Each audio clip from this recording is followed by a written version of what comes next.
Seanca e sotme, e cila është dhe e fundit e vitit 2025, është shoqëruar me tensione të forta dhe zgjati një orë.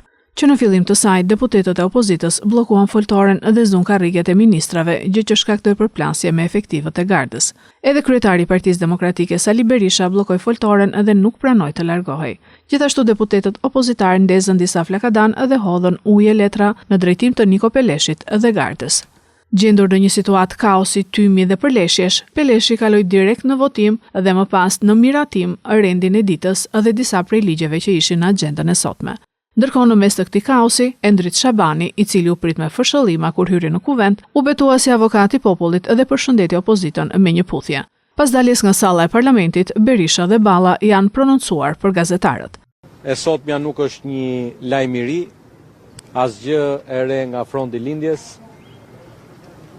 Po kujtoja sot, plot 8 vite më parë, në të njëjtën datë, 18 dhjetor 2017, e njëjta pamje në Kuvendin e Shqipërisë, atë ditë zgjidhej prokurori i përgjithshëm Arta Marku, sot pas 8 vjetësh në të njëjtën datë bënte betimin avokati i popullit Endri Shabani, një kandidat për avokat populli i propozuar ekskluzivisht me firmat e deputetëve të Partisë Demokratike, mes tyre udhëheqës të lartë të asaj që ka mbetur nga Partia Demokratike, e njëjta situatë sot pas 8 vjetësh, ripërsëritur, ka ndodhur të njëjtat pamje dhe në dhjetor 2018, nëse mbani mend.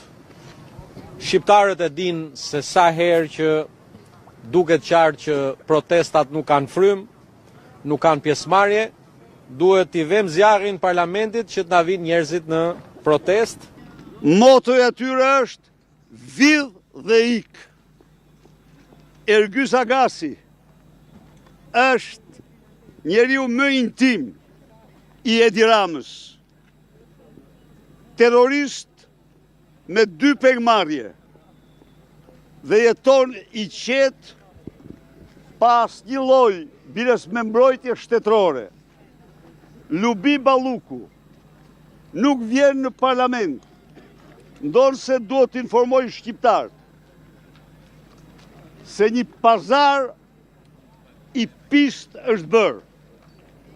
Pazari është më në fund, siç pata njoftuat 3 ditë më parë, se Rama ndodhej në zgjedhjen e më të vështirë të jetës tij, midis lindës dhe belindës, midis Lubis dhe lindës, dhe Mram ka vendosur të mbaj lindën të lëshoj belindën.